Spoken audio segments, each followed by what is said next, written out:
আমাদের এক্সপেরিয়েন্স যেগুলো হয়েছে সেই কারণে সার্কুলার গুলোর দিকে একটু ডিটেইল দেখলে বলবো, কারণ আগে যেমন স্টিমুলাস ফান্ড যখন দেওয়া হলো দেখা গেছে যে একটা গ্রুপই অনেক বেশি টাকা নিয়ে যাচ্ছে। এইবার ওই ধরনের সুযোগ হয়তো থাকবে না, যে একটা গ্রুপ অনেক টাকা নিতে পারবে না বা এই ধরনের অনেক রেস্ট্রিকশন থাকবে। আমার মনে হয় না যে আমাদের নতুন টাকা ছাপানোর হিসাবের মধ্যে আসবে, কারণ আমাদের নিজেদেরই সোর্স আছে। এই টাকাটা সরকারের অনুমতি নিয়ে আমরা রিইনভেস্ট করবো। সাবজেক্টিভ কোশ্চেন, তবে এই প্যাকেজটা করার আগে আমরা আপনাদেরকে বলি, আমরা ইকোনমিকদের সাথে কনসাল্ট করেছি।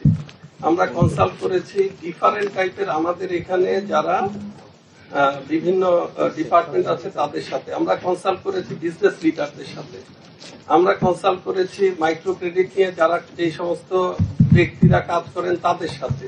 সো আমরা ওইভাবেই ডিজাইন করা হয়েছে টোটাল প্যাকেজটাকে। আমরা আশা করছি যে নিশ্চয়ই অতীতের অভিজ্ঞতার মতো খারাপ অভিজ্ঞতার মুখোমুখি আমরা হব না, এটা আমরা আশা করছি এবং সেইভাবেই আমাদের চেষ্টাগুলো